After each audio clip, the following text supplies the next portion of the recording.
So if ever there's a person that I think needs to be at the forefront of talking about internet censorship and how our culture is evolving in a calm and rational way, of course it's going to be Tim Pool. I was trying to go for some deep cut sarcasm there. No. This is Tim Pool talking to Marjorie Taylor Greene shortly after she lost her Twitter account. I don't really think we need any much more context than that. So here we go. Timothy, you have the floor. Let's just get into the news. So we're hanging out with Marjorie Taylor Greene. You recently got permanently banned from Twitter. I did. It contributed largely to people jumping over to Getter, which is another Twitter platform. Now, it's a Twitter-like platform, microblogging site. Right. Some people have concerns that Getter is going to have censorship as well because they have similar rules. But aside from you, it was also Dr. Robert Malone, a scientist and a dissenting voice in the whole, COVID. So before we get too far into that, the alternative platforms for social media, they never do well. And there's a really big reason for it. They try and start out with having no censorship, and then it usually doesn't work, either through whoever runs it being a psychopath, like in the case of Gab and Andrew Torba, who is a virulent anti-Semite who banned all porn. Really, really quick way to kneecap your entire platform there. And then, or it just because in general they realize that they have to have some form of content moderation. Otherwise, people go really bananas. But also, all of these social media platforms are not built from the ground up with the idea of a social media platform. These are political platforms. That's what they're for. They are done in response for political purposes. Getter is done specifically because there is this incredible lie that conservative voices are being censored. They're never going to work. They're never going to work, and it's always going to be hilarious when people talk about how much fun they're having. Look at us over here having so much fun on Getter, we post on Twitter. Vaccine debate. Joe Rogan then joins. It becomes this big story. 500,000 people sign up. So I want to get a better understanding of this. Why do you know why you got banned from Twitter? Well, we'll go with the story. Okay, so here's what happened. I'm an elected member of Congress, which means the people elected me from my district. Over 700,000 people are in my district, and I'm there to represent their voice, their values, and what they want out of their representative in Congress. What a way to call 700,000 people batshit crazy and insane and socially worthless. To compare yourself as the representative, man, if I lived in her district, I'd be fucking insulted. I'm sorry. And Twitter, being a private company, I don't know why they have decided that they can be the judge of information and misinformation. But that's who they have become. I mean, that's what we see on most social media platforms, YouTube also, Facebook, many. Wait, Nick Fuentes is already banned from Getter? Imagine my shock.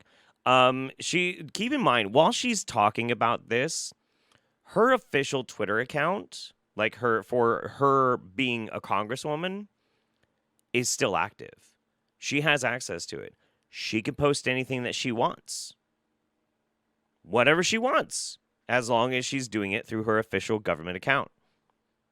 Twitter has not banned her ability to speak on the basis of being a public official, but her personal account that got yeeted.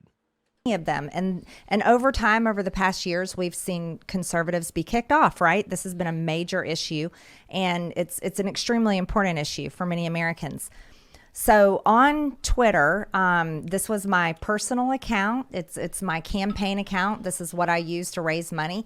This is what I used part of my reelection. So it's very important for me. I have 2 Twitter pages. One of them is my congressional page. That's for my congressional office. It's an official. I'm actually surprised that she's bringing this up. That's okay. Yeah, fuck it. All right. Site. And then I have this other one that is the one that I just got permanently banned on.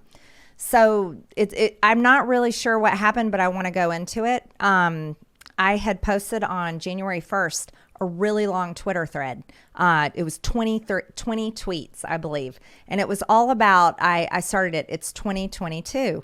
And I framed it as, let's talk about before COVID and after COVID. And I said, it's like we have a new era that we've moved into. And so each tweet, I went through things saying before COVID, and I would give like what our reality was before COVID. Like, people didn't go to the doctor unless they were sick. I mean, that was what we used to do. People wouldn't go to the doctor even when they were sick, Marjorie, because nobody can afford to go to a fucking doctor. What the fuck?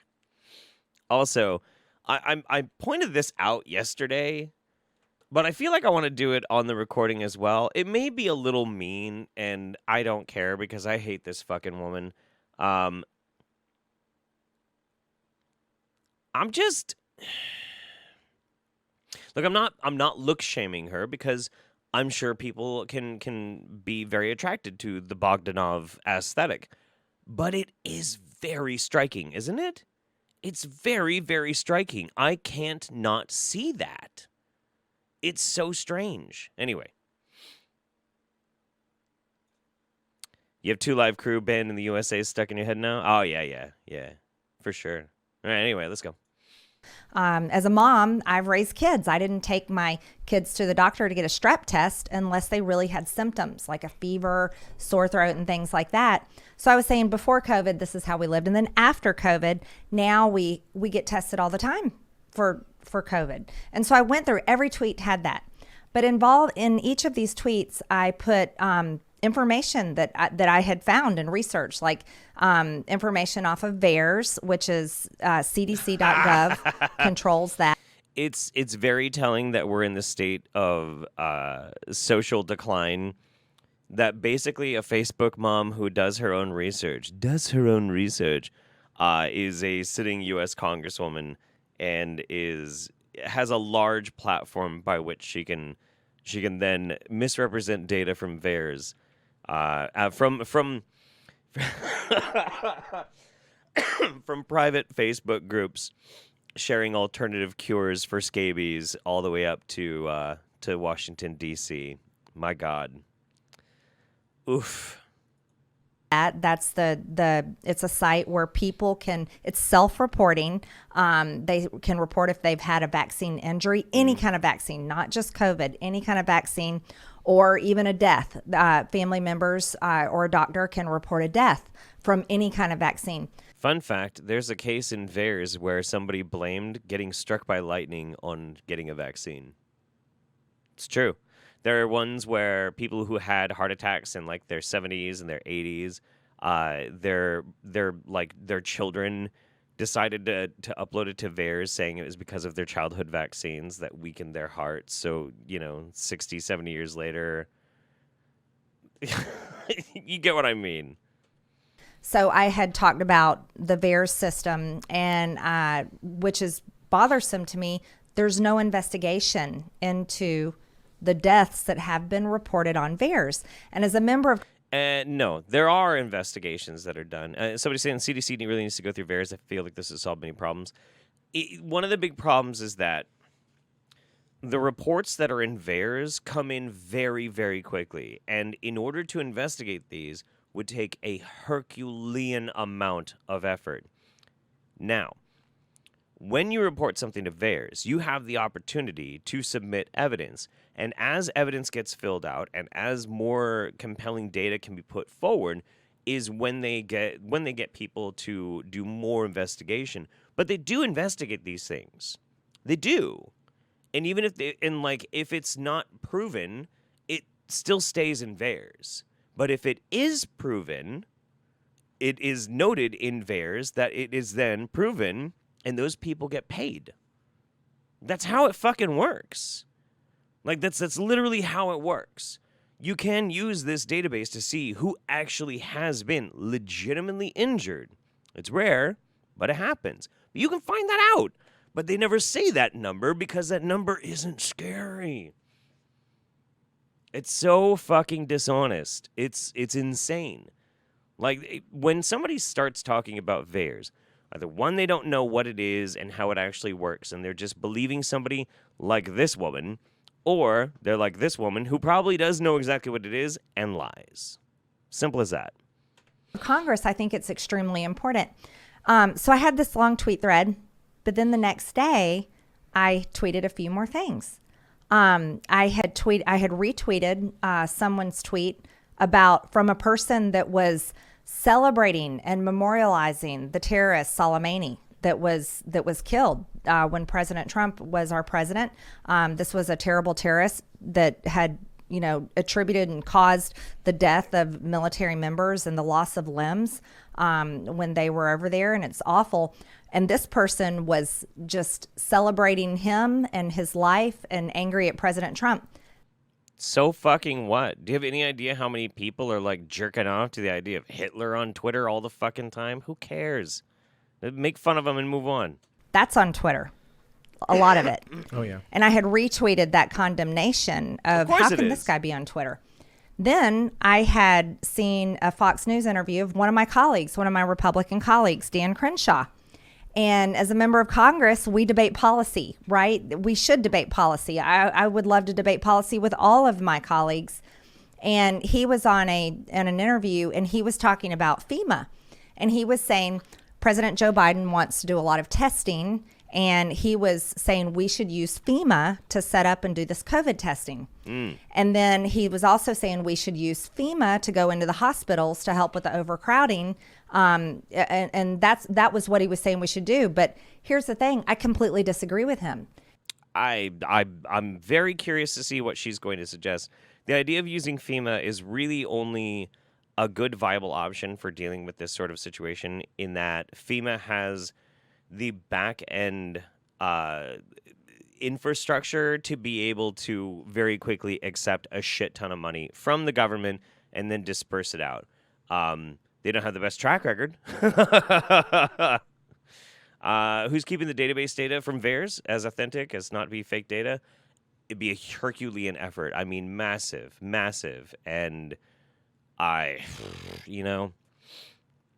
federal government can barely test our water supply at regular intervals, but they're expected to check every vaccine death. Right. And that's the thing, is like there's so many things that we really should put money into to improve our infrastructure, not just like the infrastructure like roads and bridges and things like that, but the basic functionary programs that we utilize for public health, for water.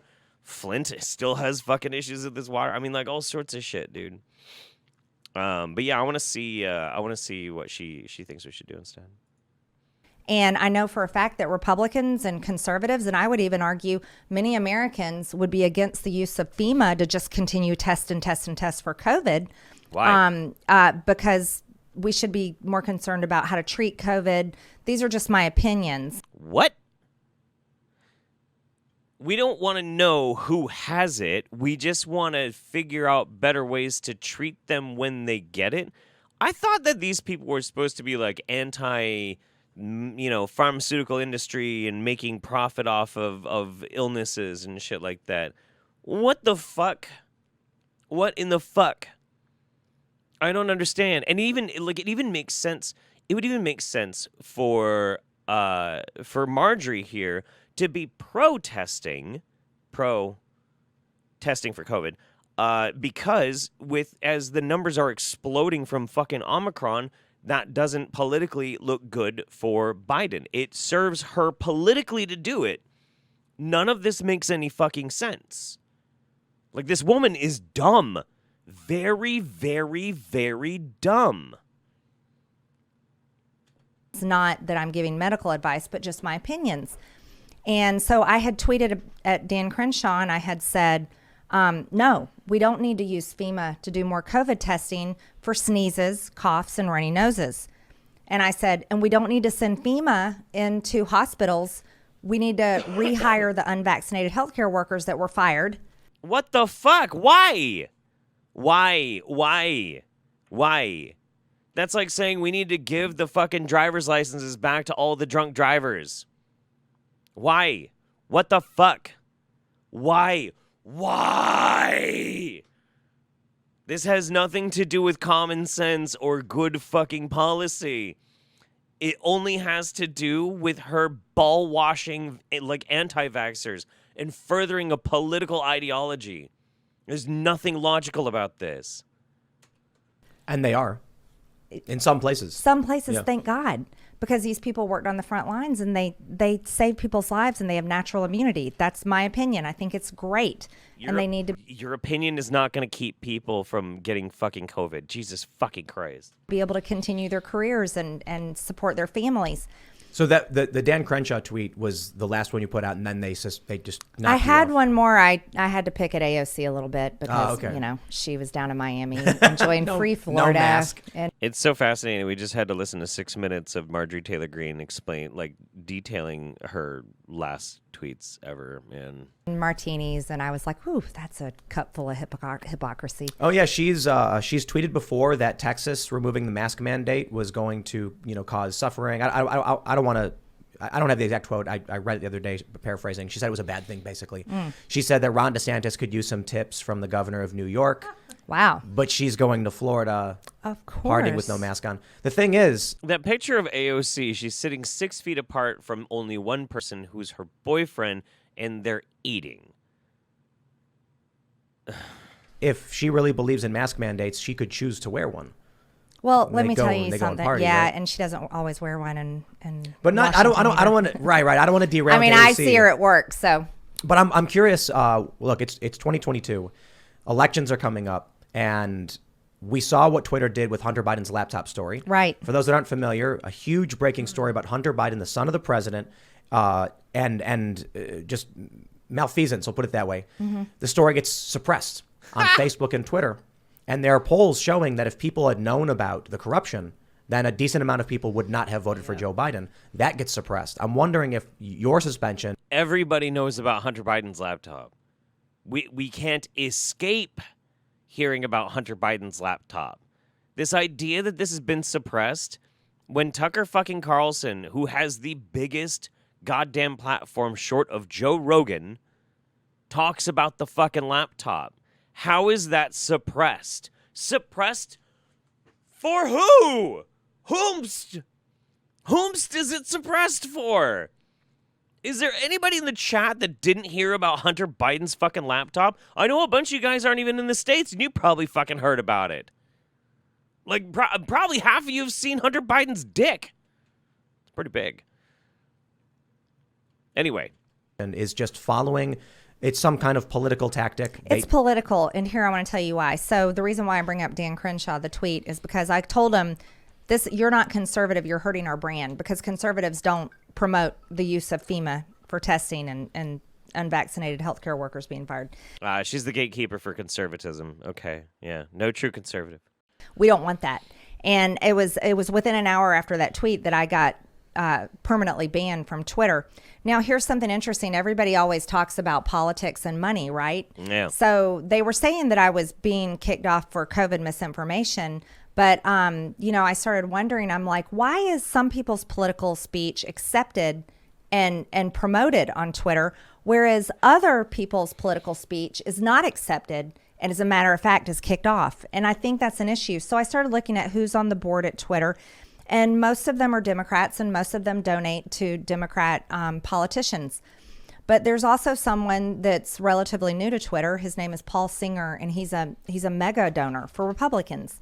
And so I had looked into some information on him, and I was like, wow, does he donate to Dan Crenshaw? Turn out he does donate to Dan Crenshaw. As a matter of fact, he donates a lot of money. Oh shit. Okay. So this is where Marjorie's conspiratorial brain kicks in. So she's being suppressed because she, the real conservative, is not being mega donated to by the one mega donator for right-wing Republicans who is a higher up with Twitter. Okay.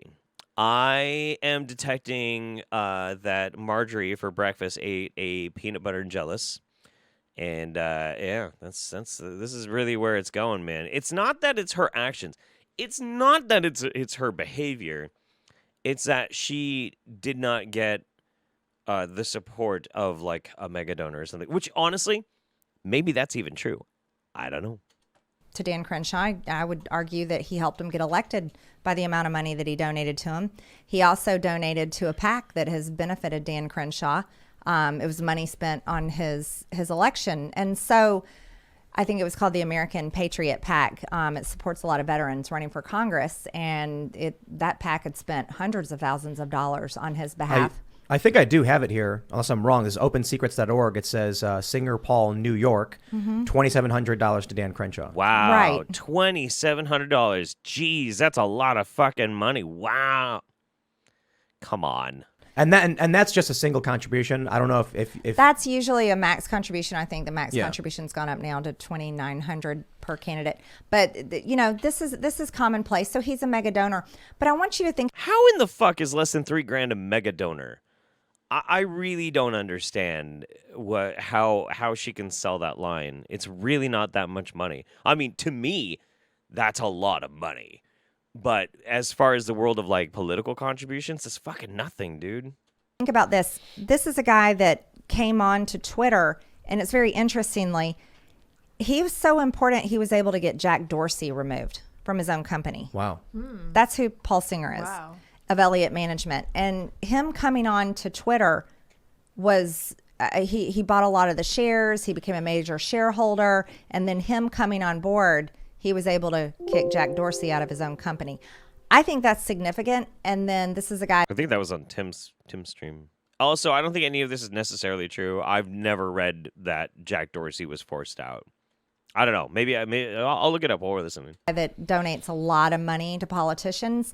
And he's not a fan of mine. And he's also not a fan of former President Donald And he's J. not Trump. giving you any money? Oh, no. No. No, he wouldn't give me money because I don't say and do the types of things he supports. Interesting, So yeah. I can't prove this. This is just something I'm talking about because I think these are the type of things that do play. I can't prove any of this, but this is my headcanon, and so fuck it. This is the truth. Play a role behind the scenes, and I think they're important. I really do, and I'm saying that not only as a member of Congress, I'm saying that as an American also. And I think that when Twitter has overgrown its position, and I really believe it has, because Twitter is controlling political speech, absolutely controlling political speech. Not just for American citizens, but for members of Congress. And I would say that's... Okay. Twitter is used by people all over the world. There's a lot more that happens on Twitter than just people discussing American politics. And talking about politics on Twitter, like discussions, is very charitable, okay? Very, very charitable. Yeah, Dorsey was removed by a conservative just to be replaced by someone even more left-leaning. I know, dude. That's the first thing that I was thinking. Like, I don't really think that necessarily makes a whole lot of sense. That's actually an attack.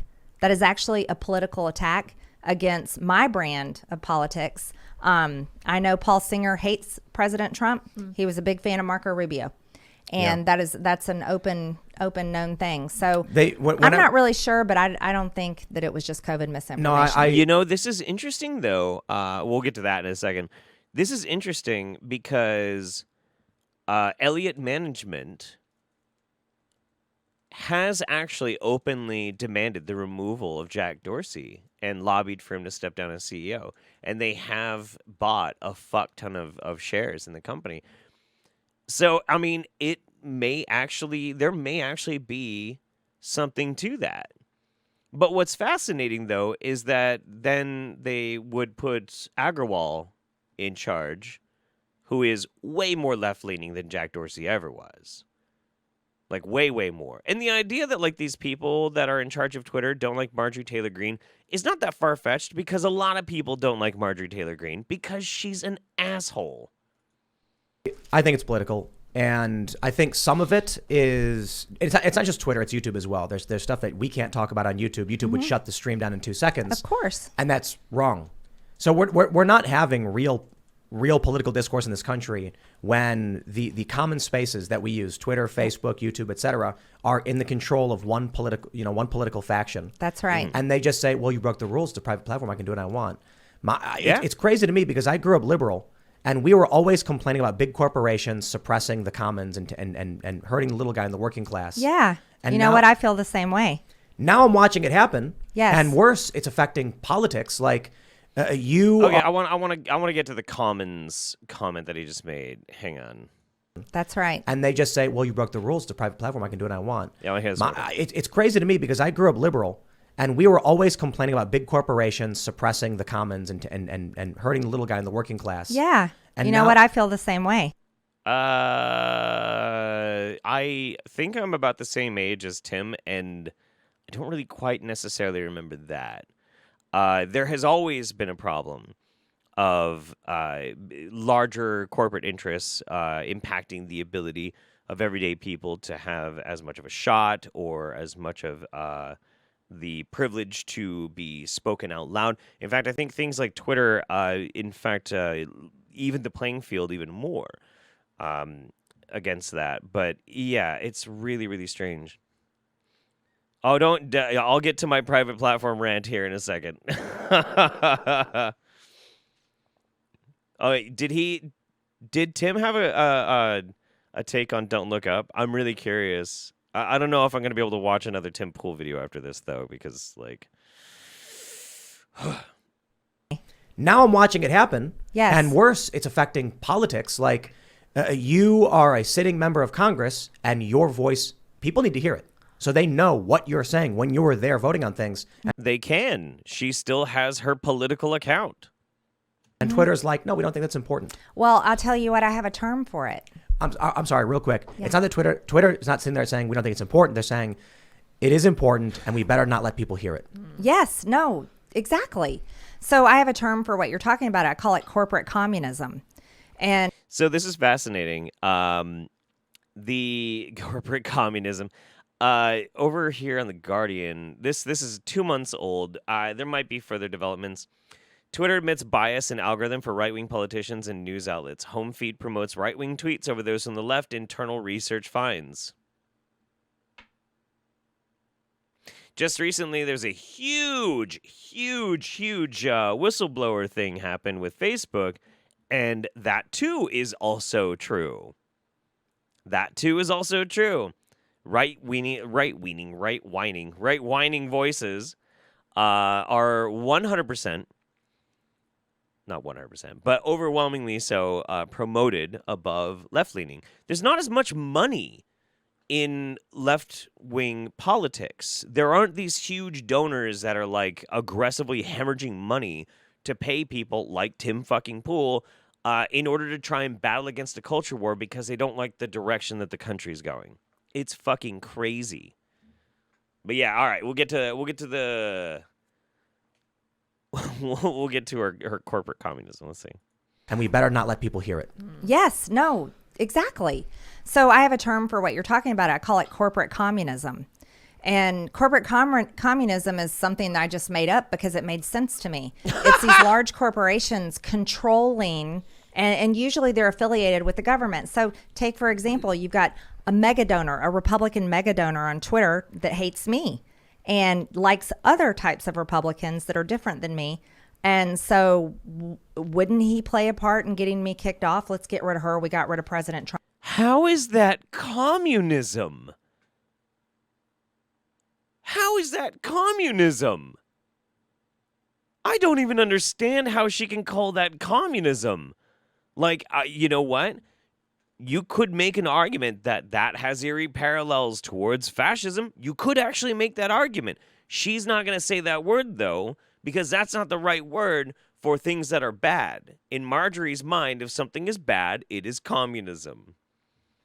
It's communism because I don't like it. Yeah, it's authoritarianism.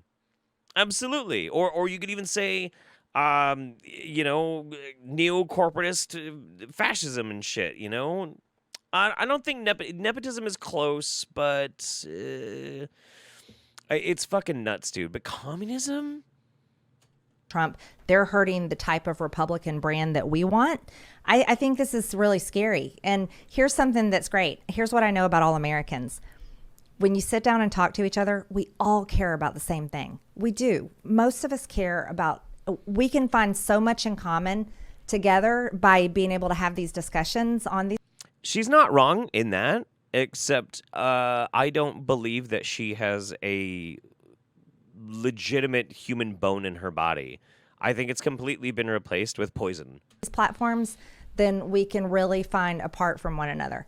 And that's why I think censorship is so wrong. Well, I think the biggest problem with it is we've gone through a bunch of different forms of data showing people who are on the left in America, whatever that means, like the general term, only get their news from left-wing sources. No. And people who are centrist or right-wing get their... What's a left-wing source? Like, I can say, I can see like maybe MSNBC or something like that can be pretty left-leaning. And you can make the case that like CNN is pretty left, but I don't even necessarily think that that's true. Liberal, maybe, but left? There really aren't very specifically, explicitly lefty platforms for the most part. There are some, but they're usually not very big and they're not very popular. Most left-leaning people just have to settle for getting their news from somewhere. As a left-leaning person, I've watched a ton of Fox News because I want to understand the arguments that they have. But it also happens to be that Fox News is the largest, most influential news network on the planet. So, well, at least in America.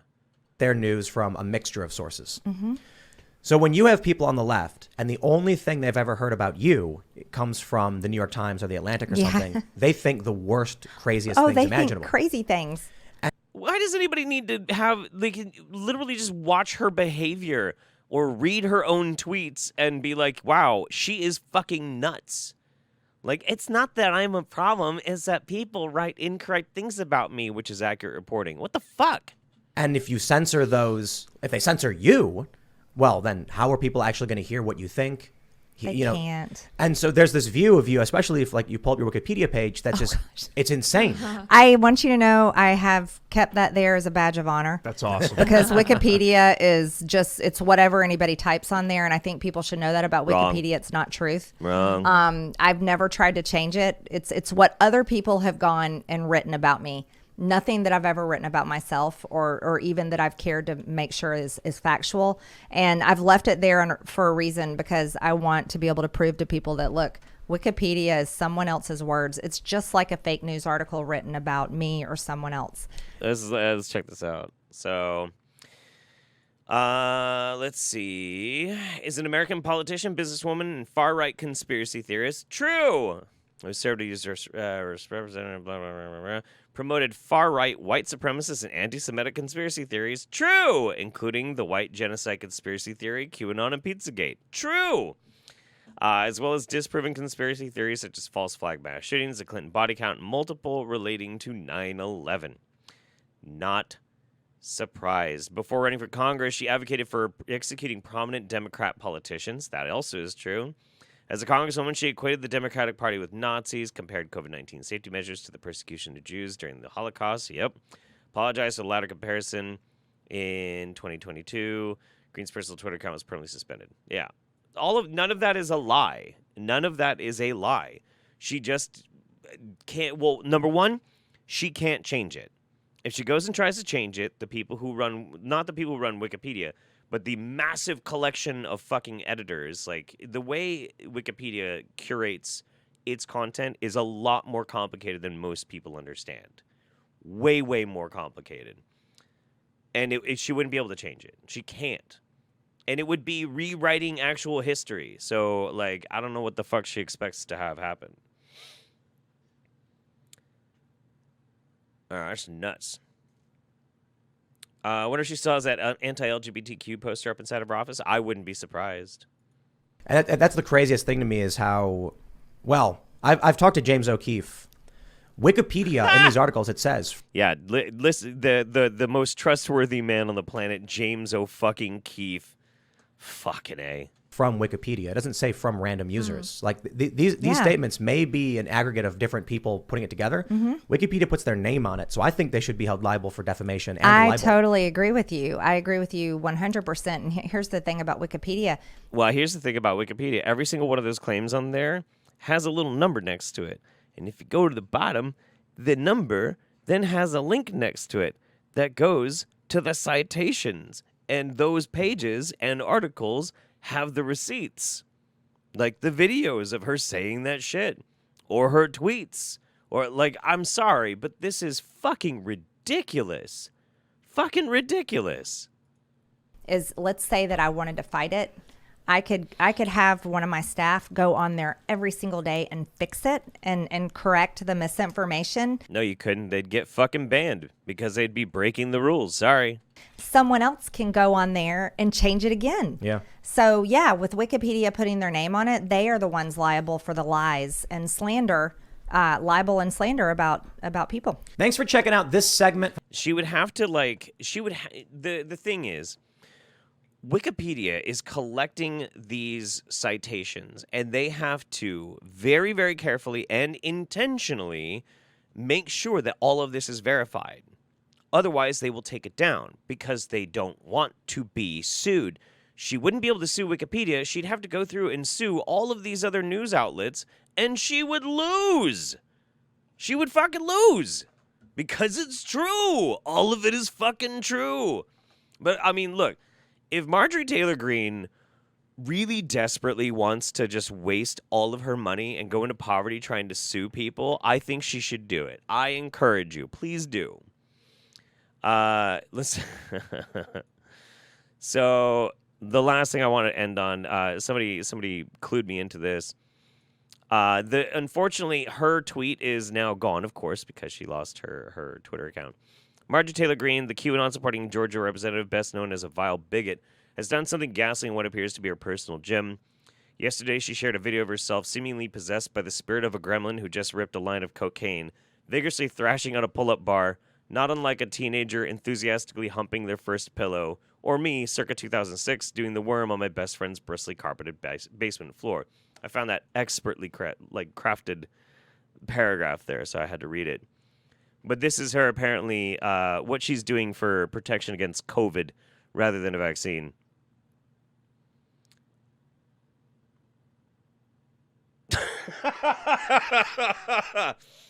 So, yeah, I'm just going to let that run there for a while. Yeah, absolute poetry, right? I love it. I guess okay. So all I'm gonna say is I'm gonna wrap this whole segment up with a very basic understanding of this.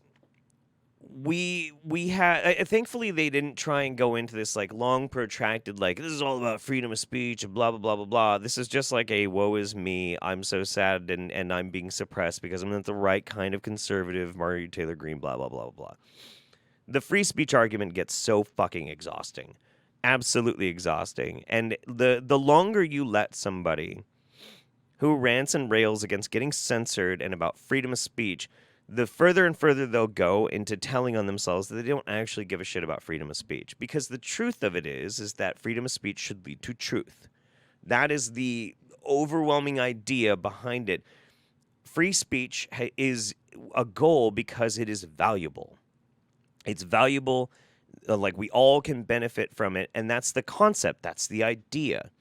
Unfortunately, freedom of speech and the nature of it and just having a broad understanding, free speech absolutism, does not necessarily lead to truth. And in that way, the very nature, the very essence of what we're trying to achieve loses its value, and it can actually become something that's fucking dangerous. And what's the answer to that? I don't know. But it's something that we really have to examine.